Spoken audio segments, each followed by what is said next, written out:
Master कर लेते हैं तो चार्ट्स देखने का आपका नजरिया हमेशा के लिए बदल जाएगा। इससे आप सिर्फ प्रॉफिट ही नहीं बल्कि बड़े बड़े प्रॉफिट भी कमा सकते हैं। इस वीडियो में हम आपको यह सब चीजें बताने वाले हैं। अगर आप सप्लाई और डिमांड को सच में मास्टर करना चाहते हैं तो मेरा आपसे एक रिक्वेस्ट है कि वीडियो के किसी भी पार्ट को स्किप न करें। इस पूरे वीडियो में हम आपको बताएंगे कि सप्लाई और डिमांड क्या होता है, आपको इसे क्यों ट्रेड करना चाहिए, आप कैसे चार्ट्स पर सप्लाई और डिमांड जोन को ड्रॉ कर सकते हैं और फाइनली आप इसे कैसे ट्रेड कर सकते हैं, एंट्री कैसे लेनी है और एग्जिट कैसे करना है। वीडियो के अंत में मैं आपके साथ मेरा खुद का तरीका शेयर करूंगा जिससे मैं सप्लाई और डिमांड को ट्रेड करता हूं, ताकि आप जान सकें कि मेरी स्ट्रेटजी क्या है। तो चलिए वीडियो शुरू करते हैं, जहां सबसे पहले हम basics of supply and demand जानेंगे। सप्लाई और डिमांड क्या है? बेसिकली सप्लाई और डिमांड एक एग्रेसिव सेलिंग और एग्रेसिव बाइंग होती है, बस इतना ही। एग्रेसिव बाइंग और एग्रेसिव सेलिंग हमें बताती है कि बड़े लोग या बिग बॉयज कहां पर मार्केट में एंटर कर रहे हैं और कहां से एग्जिट कर रहे हैं, और बिग बॉयज प्राइस को किस डायरेक्शन में पुश कर रहे हैं। कैंडलस्टिक पैटर्न को ध्यान से देखो, ये बड़े रेड कैंडल हमें बताते हैं कि यहां पर एग्रेसिव सेलिंग हुई है, यानी कि यहां बड़े वॉल्यूम्स और बड़े मोमेंटम शामिल हैं मार्केट को नीचे लाने में। अब नेक्स्ट चार्ट पर ध्यान दें, आप यहां देख सकते हैं कि यहां पर एग्रेसिव बाइंग हुई है, जिसका मतलब है कि बिग बॉयज बड़े वॉल्यूम और बड़े मोमेंटम के साथ प्राइस को ऊपर ले जा रहे हैं।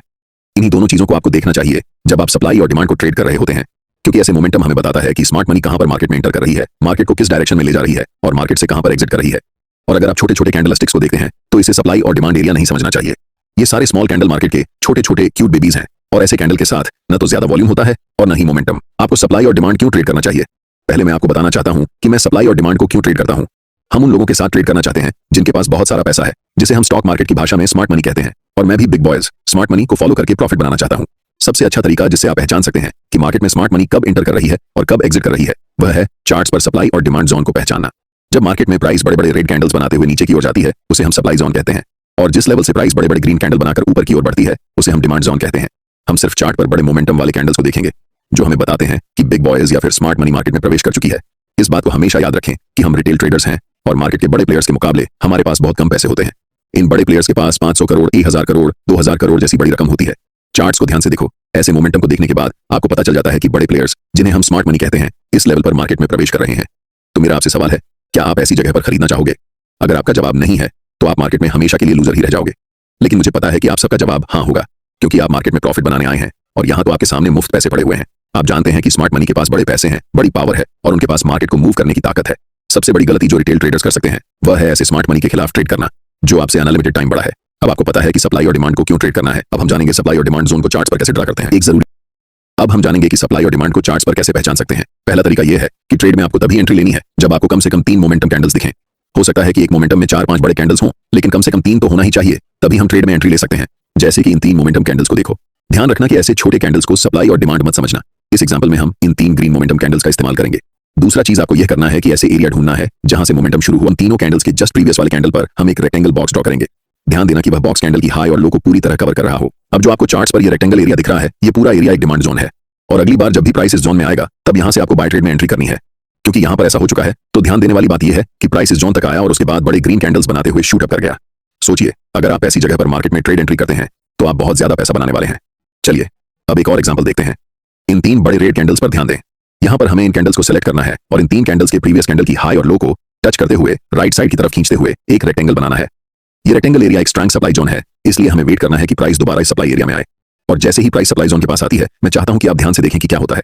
प्राइस इस जोन में आने के बाद थोड़ा कंसोलिडेट होती है और फिर एक स्ट्रांग रेड कैंडल बनाते हुए नीचे चली जाती है। यहां पर प्राइस लिटरली सप्लाई जोन के पास आने के बाद कोलैप्स कर जाती है। इससे आप सीखते हैं कि सप्लाई और डिमांड जोन को चार्ट्स पर कैसे पहचानते हैं। अब हम जानते हैं एक और मेथड जिसे हम कंसोलिडेशन मेथड कहते हैं। इस चार्ट पर नजर डालें, यहां पर प्राइस एक टाइट रेंज में ऊपर नीचे हो रही है, जिसे हम कंसोलिडेशन जोन कहते हैं। अब हम एक रेक्टेंगल टूल लेंगे और इस पूरे कंसोलिडेशन जोन को कवर करते हुए राइट साइड की तरफ रेक्टेंगल को ड्रॉ करेंगे। ध्यान से देखिए कि प्राइस इसके बाद क्या करती है। प्राइस इस कंसोलिडेशन जोन को तोड़ने के बाद रीसेट के लिए ऊपर जाती है, और जैसे ही वह रेक्टेंगल बॉक्स को टच करती है प्राइस वहां से नीचे की तरफ आने लगती है। तीसरा मेथड है आपको ऐसे एरिया को खोजना जहां पर मैक्सिमम नंबर में कैंडल्स की लंबी विक्स हो। चार्ट्स पर विक्स का बनना हमें बताता है कि प्राइस उस लेवल से रिजेक्ट हो रही है, और ऐसे लेवल को मार्केट में रिजेक्शन लेवल कहा जाता है, जहां पर मल्टीपल लॉन्ग विक्स वाले कैंडल्स बने हुए हैं। वहां क्या करेंगे कि रेक्टेंगल टूल सेलेक्ट करके इस पूरे विक्स वाले कैंडल्स को कवर करते हुए रेक्टेंगल बॉक्स को राइट साइड की तरफ खींचेंगे। आपको दिखेगा कि अगली बार जब प्राइस इस लेवल पर आई तो प्राइस यहां से बड़े बड़े ग्रीन कैंडल्स बनाते हुए शूट अप कर गई। इसे हम कह सकते हैं कि यह एक बहुत ही स्ट्रांग डिमांड जोन है। अब हम पूरे यकीन के साथ कह सकते हैं कि आप सप्लाई और डिमांड जोन को चार्ट्स पर पहचानना सीख चुके हैं। इसके बाद ये बेहद जरूरी है कि आप ये जानें कि आप इसे कैसे ट्रेड करेंगे। इस चार्ट में हमने 3 बड़े ग्रीन मोमेंटम कैंडल्स को पहचान लिया है। अब हम उनके हाई और लो को कवर करते हुए राइट साइड तक एक रेक्टेंगल जोन बनाएंगे और आपका डिमांड जोन तैयार हो जाएगा। अब हम वेट करेंगे कि कब प्राइस वापस इस डिमांड जोन में आएगी। ट्रेड में एंट्री करने के लिए आपके पास 2 सबसे ज्यादा उपयोग किए जाने वाले तरीके हैं। पहला तरीका है कि आप एक बाय लिमिट ऑर्डर प्लेस कर सकते हैं, ताकि जब भी प्राइस इस डिमांड जोन में आए तो ऑटोमेटिकली बाय ट्रेड में एंट्री हो सके। दूसरा तरीका यह है कि आप मैनुअल बाय ऑर्डर लगा सकते हैं जब प्राइस इस लेवल पर आती है।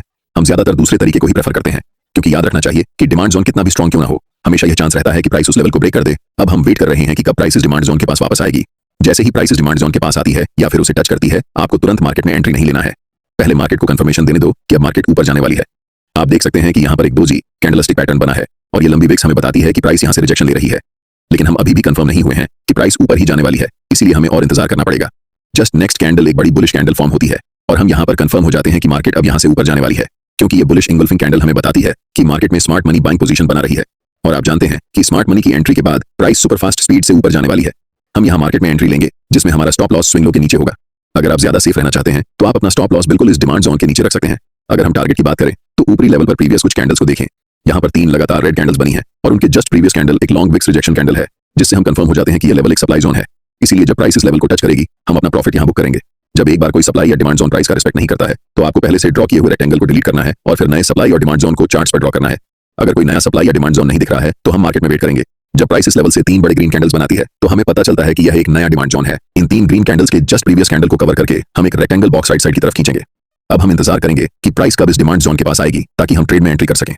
इस एरिया में हमें दिख रहा है कि कैंडल्स के पास बड़े बड़े विक्स हैं, इसलिए हम यहाँ एक सप्लाई जोन ड्रॉ कर सकते हैं।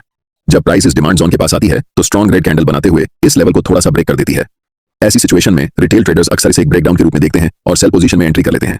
लेकिन नेक्स्ट कैंडल एक बुलिश कैंडल बनती है जो कंफर्म करती है कि अब प्राइस यहाँ से ऊपर जाने वाली है।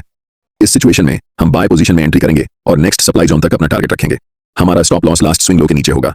इसके बाद प्राइस बुलिश कैंडल्स बनाते हुए ऊपर की तरफ बढ़ जाती है और हमारा टारगेट हिट हो जाता है।